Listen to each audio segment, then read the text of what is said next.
we go, round 5. This will decide whether I stick around or whether I leave. So we need to do well here. Of course, this is the dreaded Diamond Sapphire matchup. That's what it looks like right now. The one that won the last Open. Ugh, it's a pretty yucky hand to be playing against this deck. I don't know. I think I stick with it though. We'll see. I'll keep this hand.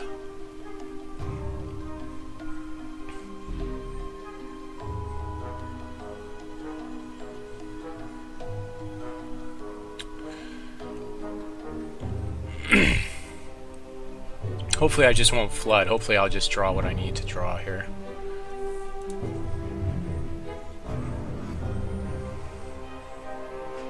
That's decent. Alright, so let's go Ruby. Let's hope he doesn't, like, top deck those angels. That's pretty much, like, the biggest issue I have with playing against this deck is having to fight those angels in round 1. It's all going to be about that. This is probably one of the more difficult matchups I have. No angel yet. Okay, we'll go and play this for wild here. We need 2 wild and then 3 ruby to activate the whole deck.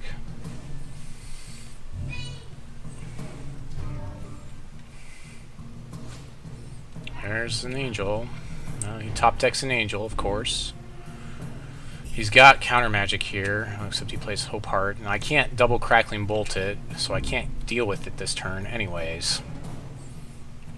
So, I think I just bolt the Unicorn just to get rid of it here. That's probably the best thing, or... yeah, I think I just bolt the Unicorn. Yeah, we'll just bolt that Unicorn. Just get rid of some of that damage. He can't counter here, so I'm in a good spot to do that. In order for me to get rid of Angel of Dawn, I have to 2-for-1 it, so I have to wait till he's basically all completely exhausted, down to 1 resource or completely exhausted, to try to go after it with Crackling Bolt and Heatwave. So we'll probably end up playing Master Moss next turn instead.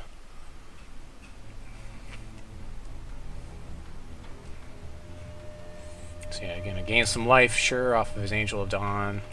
It'd be really nice if he just exhausted all those resources he's got up to tell me that I'm free and clear to kill his Angel of Dawn, but otherwise I end up with getting 2-for-1'd by it.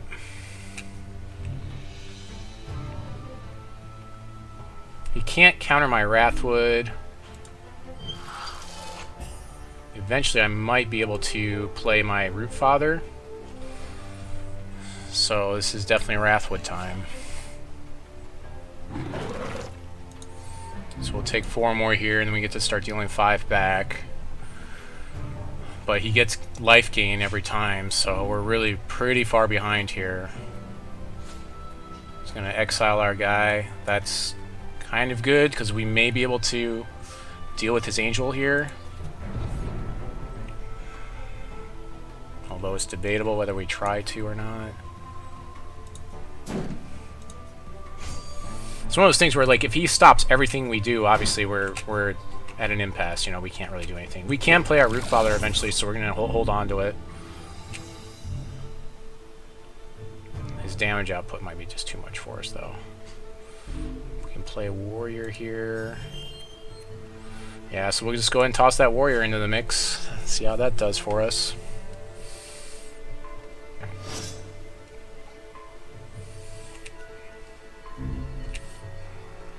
He may be able to just tempo it away, though. He can't gain any more life unless he plays another Shard here. We're just waiting for that time when he's going to exhaust all his stuff and we can kill that Angel of Dawn right now. We're back in the driver's seat here. Yep, gain that life, of course. We need to draw a resource to play Rootfather, actually, so we're actually down 1 from that. It's kind of dangerous to do so because he's got the 2 Sapphire now, so we can hard counter it. Plays a Totem. Okay.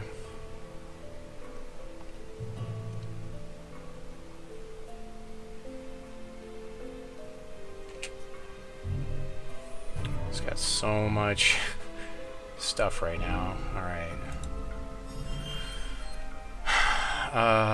So we'll Heatwave here.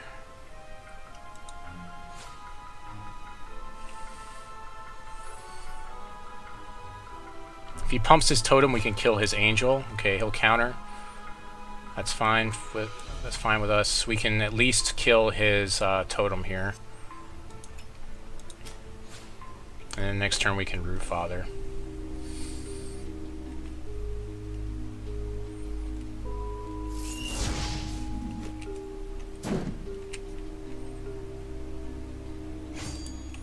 Shouldn't make this block.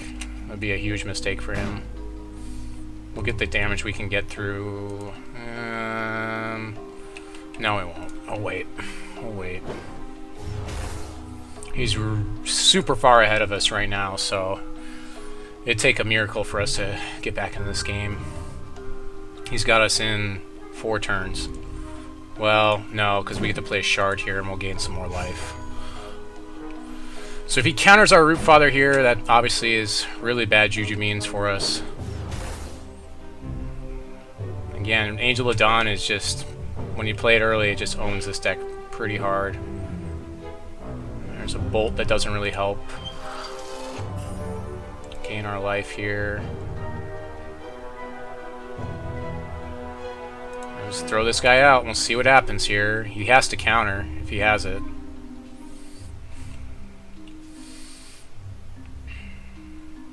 Alright, well that's good for us. That helps us maybe stay in the game a little bit more.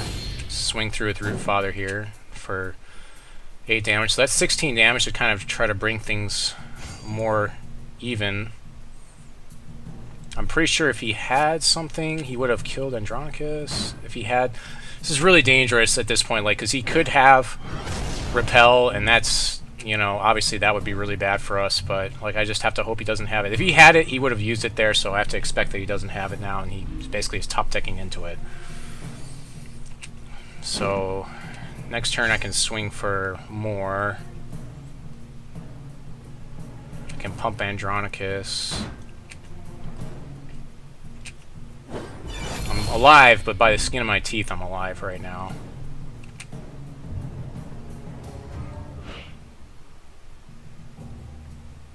Secret Lab, okay. We'll play Secret Lab in our second main phase. Swing through, or just see if he's got the repel, he's got it, you know? I mean, I pretty much have to just keep going.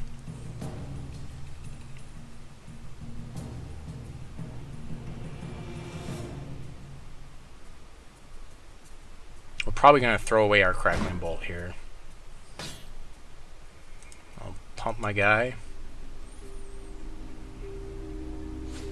He's got Time Ripple for my guy. Okay.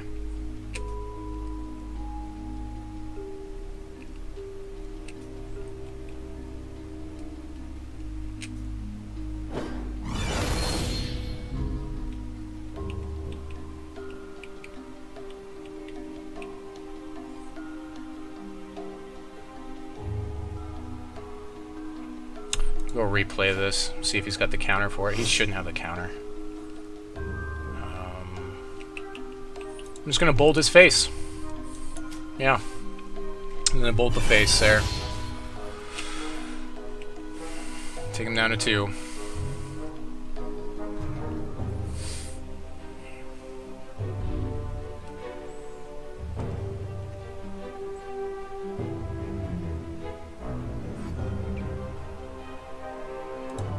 Yeah, he's calling good games here, so super lucky game there.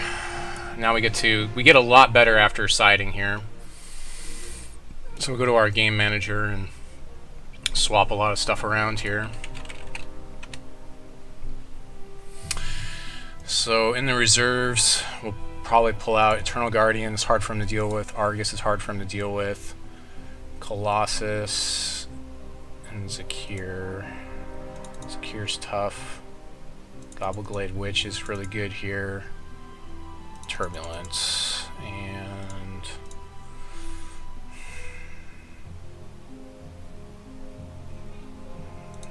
something like that. What do I side out? Probably a lot of the... Like the Heatwave is definitely not very useful here. Mancubus is not that useful here. Wild Growth could be useful as a trick. Crackling Bolt is less than useful here. Most of his stuff... Like, I did kill a lot of stuff, but... Turbulence also kills most of this stuff. Yeah, I think I side out Crackling Bolt here.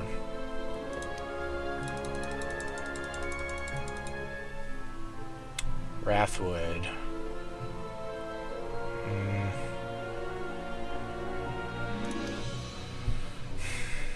Stink Troll, probably. I could sign out Stink Troll for the Chaos Key.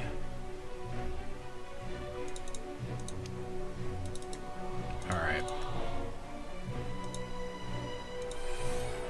Challenging him. Of course, we're going to draw first because he lost the first match. We're up a match, so hopefully we can close this out without very much issue. He only draws one card a turn, so as long as we can keep up with him, we're in good shape. Okay, there's an Argus, so that could really be detrimental for him. We'll go ahead and keep this hand. It's not the best, but we do have the early Warrior of Andronicus, so we're pretty good there. So we'll go ahead and go Wild Shard. Of course, he's going to see our Argus for quite a while, so that may actually make him hold on to Counter Magic just for Argus. Eventually, no matter what, we get to cast Argus, so... And he can deal with it, but we also have other things that deal with his stuff that deal with it, so... Ooh, so actually we're going to go Immortal Tear here. Just to get the, you know, pick up the speed a little bit on second here. Now we can play Shards of Savagery for Ruby, and we have Zakiir open. It's pretty good. Soul Marble. Okay, we do have answers for that. We have 4 witches in the deck, which can answer that. And if we play Filk Ape, it'll turn the Soul Cavalry back into a Soul Marble. So, also Argus deals with it. So the play here is going to be Ruby Shard, Chlorophyllia, which we just drew into. And we can go ahead and sacrifice Immortal Tears to pick up that another Ruby Shard here. So deck thinning ourselves. Hopefully we'll get some good draws. If he... we gotta be careful with counter magic, obviously, if when we're trying to drop both our Zakiir and our Argus. Zakiir is a card that I probably just don't want to attack with just because of Repel. There's very likely going to be Repel in his deck. So the early Warrior here, though, that's going to be pretty good if we get to drop that. Yeah, sweet. He can't counter our Warrior here, so that's good for us. We don't really have any other plays, so I'm going to go ahead and go Shard of Savagery for Ruby here. And we'll go ahead and gain our life. And play our Warrior. And then pass the turn.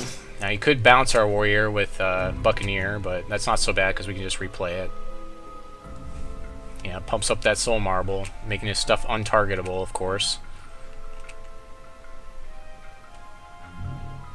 But we've gotten rid of most of the spells that we have that target in the deck anyways, so we aren't really...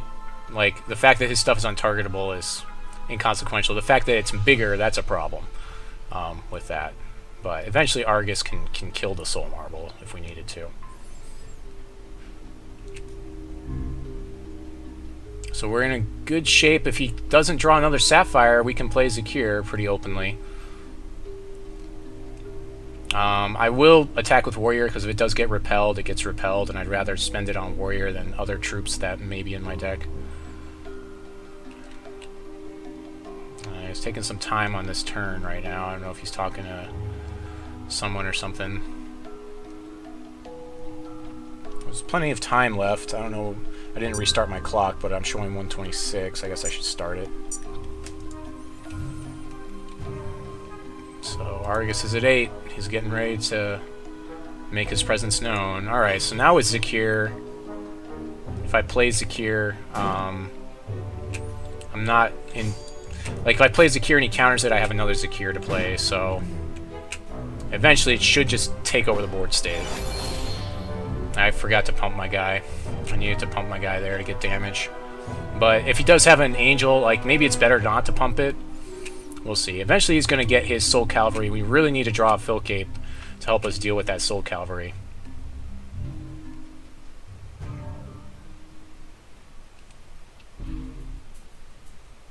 No second Sapphire, so we're clear, free and clear to play our Zakiir here. He will be able to play his other stuff. Okay, there's a Frost Wizard. He can pump his Soul Marble in response, but then I just buff my guy and kill his Frost Wizard, so not that relevant. We'll go ahead and play a Ruby Shard here.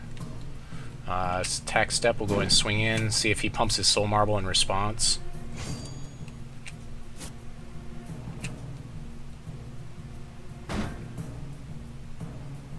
Okay, we'll just deal the damage and then play Zakiir.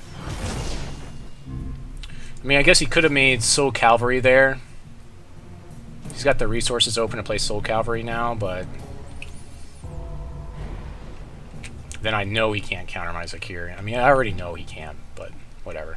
Gets a 4/4 Frost Wizard, which I'm clear to block here, so not really that relevant. Unless he plays it for Soul Cavalry, in which case I'll take 6, and hopefully Zakiir eventually will take over. We also are free and clear to play our Argus here, which seems pretty relevant. We can double block his Soul Cavalry if we need to with Zakiir, and then we get another Zakiir anyways. It's going to exile my Zakiir, okay. Again, Argus takes care of that problem also. Give this guy life drain. Sure, swings in for 8. Yep, that's pretty good. So now we're kind of on the back foot here. We'll probably just defend with our Warrior of Andronicus here. I think we'll go ahead and play our second Zakiir here.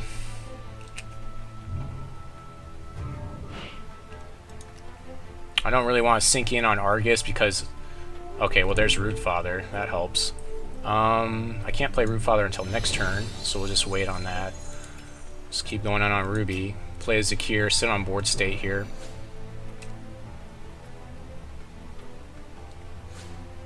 Counter magic for Zakiir, sure.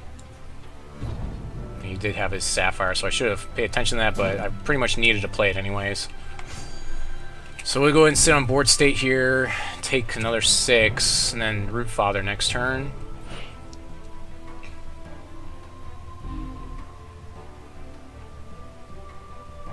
Yep, some healing there.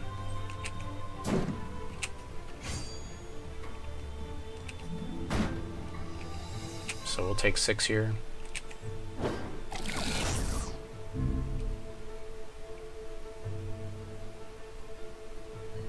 It'd be really nice to see Filk Ape here to just completely just denounce this board state. We can also play our other guy, our oh, there's a Wrathwood.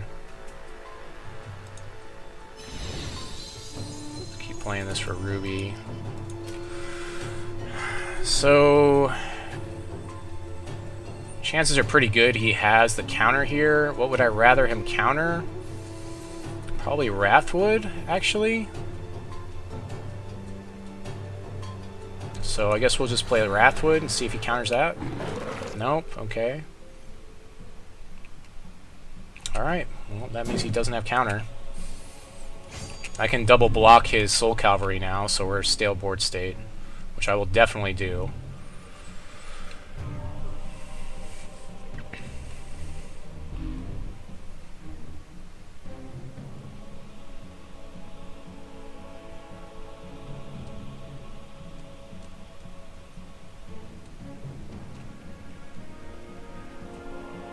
Yeah, sure. He might have... Okay, so he probably has the thing where he can give it indestructible if he swings here. We did see that earlier today. He's really thinking about it. He can definitely do it. Okay, yeah, he doesn't have it if he wasn't going to swing there. So that was a play mistake for him. I don't think he has counter, so I think it's maybe a good time to play Argus.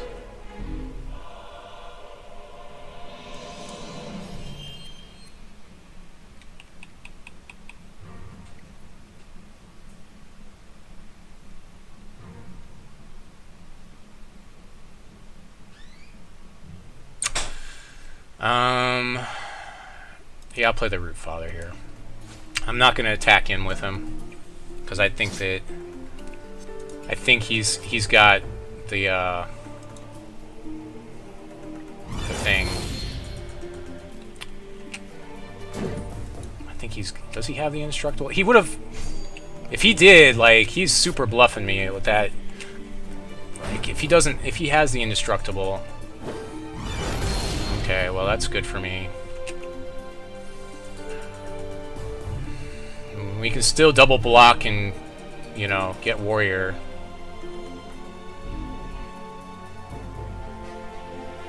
Argus is just waiting to free our Zakiir here. Okay, well, he's just saying good games here, so got lucky again there. Yeah, not much else to say. Like I said before, with that deck, I'm really afraid of the Angel. The Knight's good too, but I have a lot of things that can block it on the ground and trade well with it, so I did see someone play Indestructible on it earlier, but again, that gets wiped by Filk Ape, so I mean, it depends if I draw a Filk Ape. There's a lot of things that go into play. Eternal Guardian, though, could completely lock up that whole game for me, where he has to remove it with some sort of exile, so 2-0 there. We're doing 3-2 for the day, so if we get one more, then we're positive numbers for the day, which really can't complain about today at all, really.